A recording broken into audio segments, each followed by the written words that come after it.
From bloated and tired to free and inspired. Welcome to Free and Inspired Radio with Philip Watkins, your weekly dose of everything digestion and mental health related. We hope you enjoy this episode.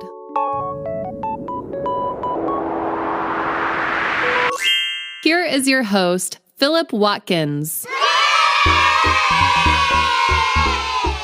Yes. Hi there. Welcome to another episode of Free and Inspired Radio. I'm your host and naturopathic practitioner, Philip Watkins, and I'm grateful to have you with us today. If you're new to the show, well, the title says it all. It's all about feeling free and inspired and exploring the many different avenues you can take to get there. Whether it's deep dives on digestion and mental health solutions, or guests who offer their own stories and answers, I hope I can be the type of guide you can rely on to unlock the agency you have to reach your own mental and physical competency. Let's get started with what's coming up on today's episode. Coming up on this week's show. Welcome to episode 24 of Free and Inspired Radio. Thanks for joining us. If you're new to the show, I'd like to thank you for joining us today. I hope you find this episode helpful. Episode 24, we're going to be asking, can the brain and the digestive system be the answer to your acne and skin issues? In this episode, I'm here to tell you it can. Now, would you believe two dermatologists first spoke about the brain, gut and skin connection in 1930? And I've been excited to do this episode because I feel as if the relationship between all three of these things or systems have been in the literature for a while, and it's only recently that the brain-digestion-skin link is helping people break free of their long-standing acne and skin issues. And as we'll get into a little bit later in the show, it may actually be a necessity because of the antibiotic use, and we'll obviously talk about that a little bit later.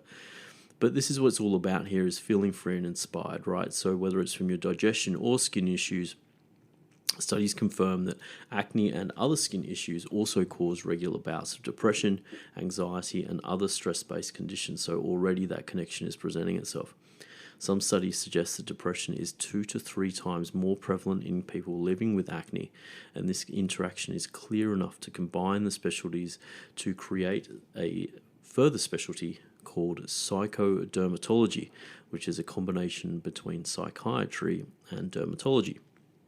What's new, or at least when it comes to our understanding, is that the mental health conditions that develop as part of living with a skin condition can rebound and worsen through its effect on the digestive system. Now, the connection between the digestive system and digestive symptoms, and people living with acne has been well proven. For example, a study containing 13,000 teenagers demonstrated that those living with acne were more likely to experience accompanying symptoms such as constipation, bad breath, and reflux.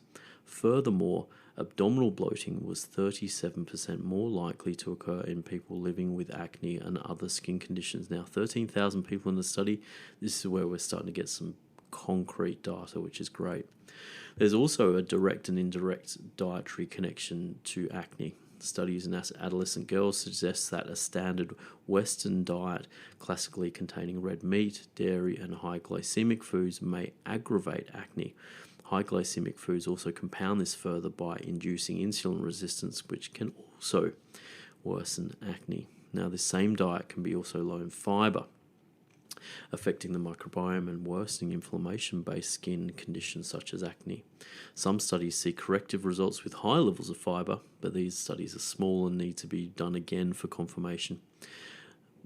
If you're a regular listener to this show, though, as a side note, I don't think you're ever going to go wrong by increasing your fiber intake. Anyway, so this is also super interesting, but it also makes sense. The skin has its own biome. So just like there's a bacterial environment in digestion, in your urinary tract, in your sinus, the skin also has its own bacterial environment, which can be imbalanced in acne. Yep, there's a bacterial environment on the skin, which consists of 3 main microbes amongst a bunch of other ones, the 3 being Cutibacterium acnes, Staphylococcus epidermis, and Staphylococcus aureus, which is transient depending on the environment. And these microbes can be affected via different environmental factors such as skincare, soaps, antibiotics, temperature, humidity, which is vital if you live in Hong Kong or Singapore, and UV exposure.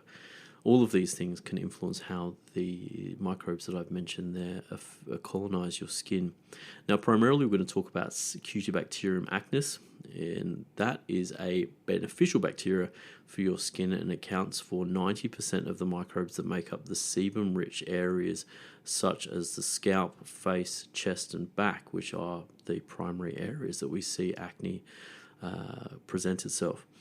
Whilst researchers are still piecing together the full extent of its role in acne, C. acnes completes some critical functions for the skin. For example, it helps us keep the skin's pH low and blocks other bacteria which can worsen acne by setting up a colony on your skin.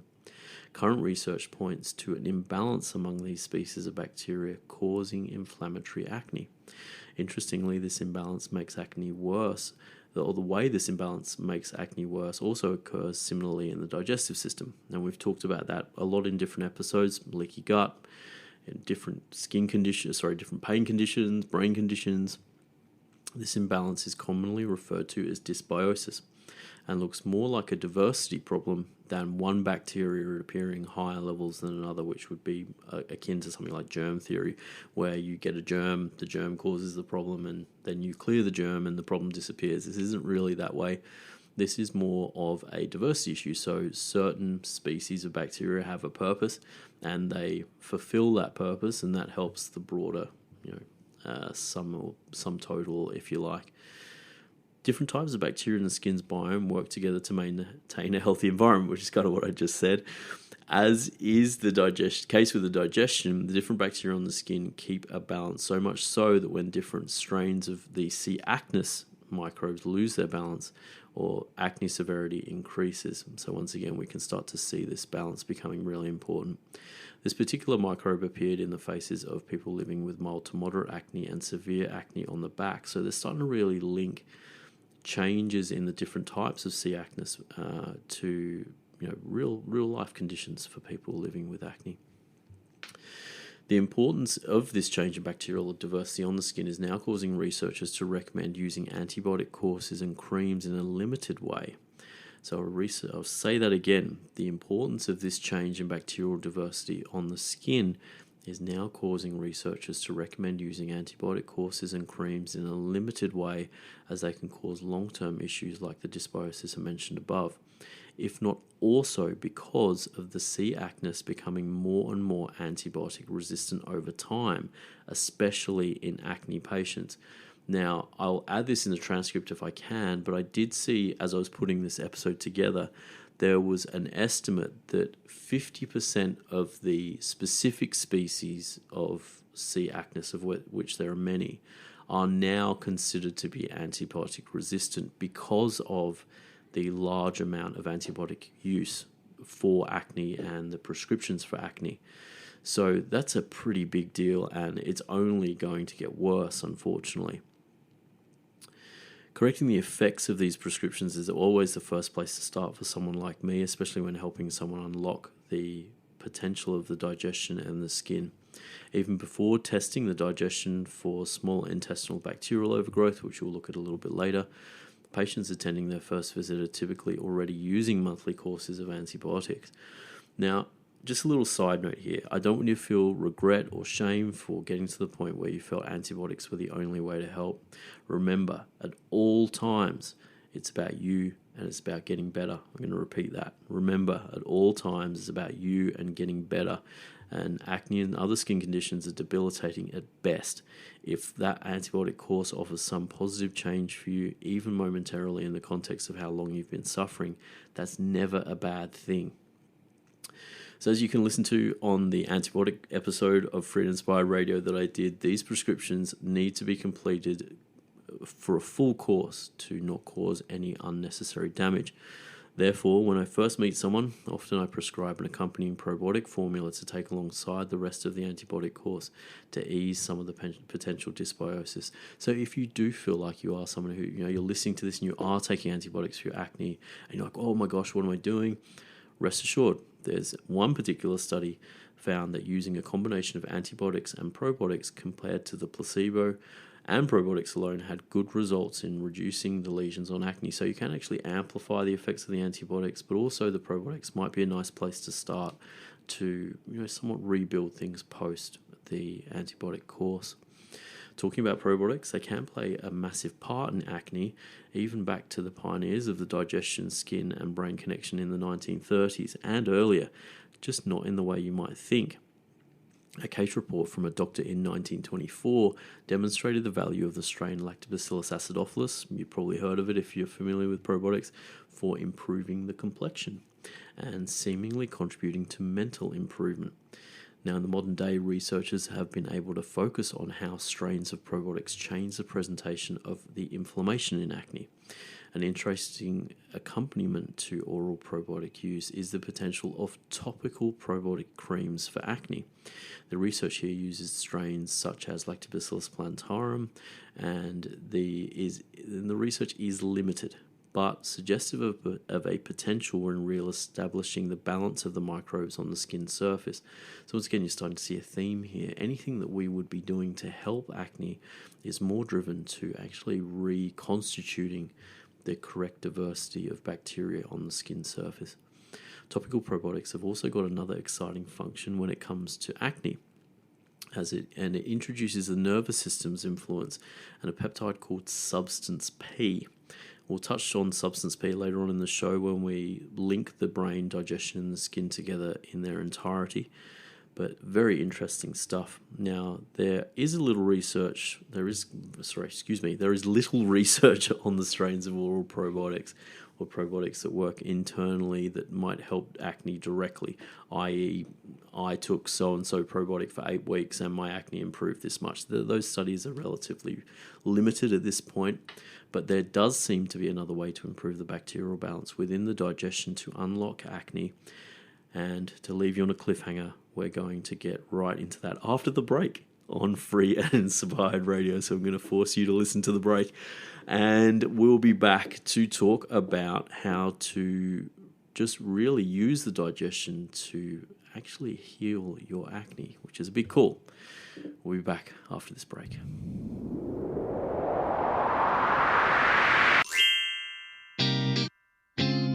Whew, time to take a break. Are you enjoying this episode of Free and Inspired Radio?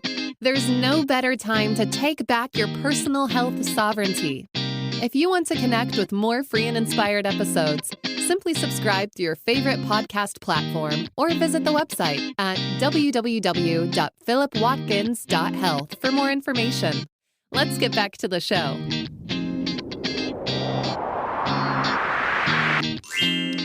Yes. Welcome back to episode 24 of Free and Inspired Radio. Thanks for sticking with us for that short break.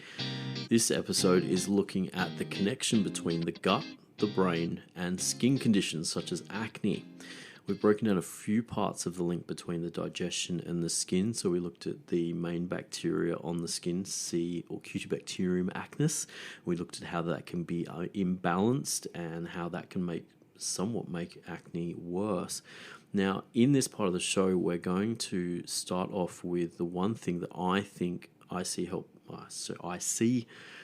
help people with acne the most, and even in this case, rosacea, which is going to bring in another skin condition here, and that is small intestinal bacterial overgrowth. Correcting small intestinal bacterial overgrowth, or SIBO, has seen positive results that may last up to a minimum of 9 months in some cases. Previously in this episode, we've touched on how an imbalance or dysbiosis within the bacterial environment in the skin can worsen acne and skin conditions. But what about some of these other conditions aside from acne, like rosacea? Well, in preclinical studies, the answer may lie within the attenuation of a small intestinal bacterial overgrowth, or SIBO. If you're new to SIBO, the American College of Gastroenterology defines it as the presence of an excessive amount of bacteria in the small bowel or small intestine that can cause digestive symptoms. The symptoms of SIBO include abdominal bloating, distension or sensation of feeling full, diarrhea, constipation, and gas formation. This symptom list can make it difficult to differentiate between other digestive disorders such as irritable bowel syndrome.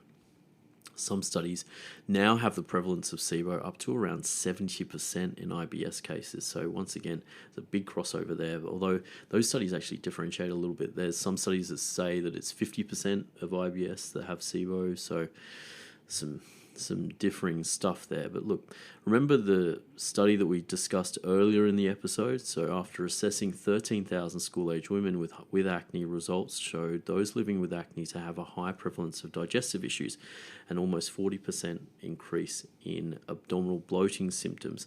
So this connection is also the case in rosacea, with the skin condition connected to IBS, reflux, and Helicobacter pylori infection and SIBO. Researchers completed a small but excellent study outlining the potential of treating rosacea via the digestive system and SIBO in 2008, and the results of the study demonstrated two things. The first was that people living with rosacea had a higher prevalence of SIBO than the healthy group. The second is that those positive for SIBO via a breath test had almost complete regression of their symptoms after correcting the SIBO. So an unexpected bonus of this study was the follow-up, and once again, I think this is a great example of natural medicine at its best. Patients whose conditions improved during the initial trial saw their improvements maintained for at least 9 months. That's a fantastic result that would help many people if reproduced with some more significant numbers, i.e. that study, can we get 1,000 people, 2,000 people, 3,000 people to do that study who have rosacea, see whether or not the prevalence is the same, see whether or not the correction of SIBO leads to those same results. So hopefully we can start to standardize these types of things and help more people, which would be cool, right?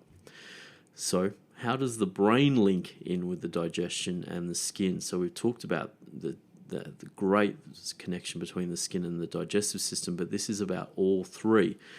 So living with a skin condition such as acne or rosacea is difficult. You don't need me to tell you that if you're living with it, but it's no wonder that people experience challenges to their mental health because of it.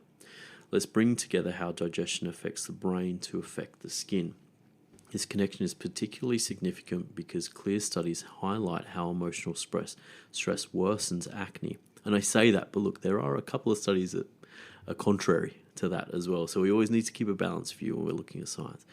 It was only until recently the substance P, so remember we mentioned substance P earlier in the episode, the molecule we mentioned before was confirmed as one of the contributing factors. So what the hell is substance P? It kind of half sounds like something RoboCop is clearing off the streets in the original movies in the 80s. Maybe I just showed my age too much, but substance P is critical for how stress can negatively affect acne. Substance P is called a neuropeptide, and stress and infection among the things that cause its release. This is where that connection between emotional stress and acne comes from. This molecule is highly inflammatory and participates in diseases across the respiratory, digestive, and musculoskeletal systems and worsens acne. Just minor increases in circulating substance P levels worsen anxiety, depression, and aggression in men. Interestingly, people who have responded to antidepressant therapy have shown declines in the amount of substance P as their mood improves. So what brings this into the digestion, brain, and skin conversation is that even minor alterations in the microbiome can cause a release of substance P. Substance P does a lot in the brain, digestion, and skin, but does the one thing that you don't want in acne. It increases sebum production, which drives acne hard. So regulating substance P release is another avenue where probiotics may come in to help. We discussed the role of how topical probiotic formulas could regulate substance P earlier in the episode, but it seems specific strains may also help. Lactobacillus paracasei has suppressed inflammation induced by substance P in culture-based studies. This suppression is exciting, and it suggests that influencing the bacterial environment can calm substance P effects on the skin and the body. But the culture-based study, it's an important note that this particular study is a long way to go to prove to be helpful in humans, but it's exciting nonetheless. Wait, though, there's more for probiotics. I feel like I'm contradicting myself. I kind of said earlier in the episode there's limited research on how probiotics can help in acne, but there are some indirect ways, and probiotics may have an indirect benefit for acne in improving the levels of omega-3 fats in the blood when taken together. An interesting study in fatty liver saw benefits when taking a probiotic formula and omega-3 together as well. Omega-3 fats have good evidence for mild to moderate acne using 2,000 milligrams of EPA and DHA for 10 weeks. Their use in acne is an example of how one agent can affect the whole axis we're talking about, the brain, gut, and the digestion. Not only do omega-3 fats assist with acne directly, but being deficient in omega-3 fats can also increase SIBO. Not many people know that. It can also contribute to the development of other mental health conditions such as ADHD and depression. So you've literally got one agent, the omega-3 fats through fish oil or your plant-based fats, although I would recommend, if you don't know your DNA, to probably go animal-based with that. And that's a whole nother podcast that I might do soon. But you can see it affects the digestion, it affects the skin and the brain all at once. And this is how unlocking these systems is important. So in conclusion, unlocking the brain, digestion and skin connection may be the way to end the cycle of antibiotics and corticosteroid creams for acne. And unlocking this connection for acne is just what this episode is all about. And I hope you found that even as we touch the surface of these subjects in 20 minutes in a podcast episode, that you're able to see how unlocking these systems can help. On another hand, or another note, don't get me wrong, the antibiotics and the anti-inflammatory creams have their place. I want to reiterate what I said in the first part of the show. If you're at a point where your acne is really that bad, go and get some help, and that help may just change the quality of your day. It may help you with your mental health. It may help you with a bunch of stuff. So don't feel shame or bad for choosing these things, but understand that there are some other ways potentially to help. We are no longer living in a world where chronic diseases have one distinct origin. There are often multiple origins within various body systems contributing to the problem, and I think we saw this in pain last week, and we can see this with acne this week. We now have the opportunity to deconstruct the entanglements of these different systems, such as the brain and the digestion, to bring about long-term benefit that might get you one step closer to feeling free from your acne or other skin issues. So what do you think? An interesting subject, this one. I had a lot of fun putting this together. I hope you've enjoyed it. Once again, if you have any questions or comments, you can always make those at the platform where you are listening to this.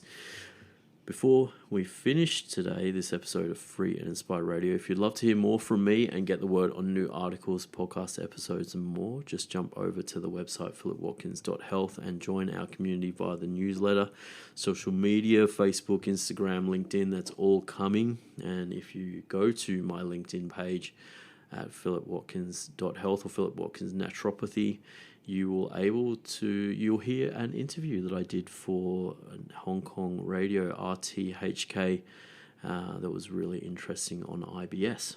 And thank you to Sadia Osmani for having me on her show. Your reviews on Apple Podcasts and Spotify help me get the word on the street. And if you're listening to this on YouTube, throw the video a like and subscribe to see when each new podcast is uploaded. I'd like to send shout-outs to some of the new listeners to the show. We've had a nice amount of new people join us in Hong Kong, so welcome. And also some people in Texas and Louisiana, so welcome. This show is about helping you find the freedom to feel inspired again. I hope this show has gotten you one step closer if you're living with acne. Until next week, don't forget to take care of yourself and those around you. I am Philip Watkins signing off for another episode of Free and Inspired Radio. We'll be back with a new episode next week. Until then, enjoy. Bye.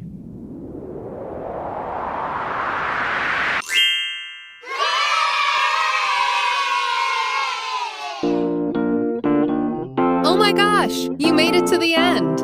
This show is all about you, and we hope you finished this episode feeling one step closer to feeling free and inspired.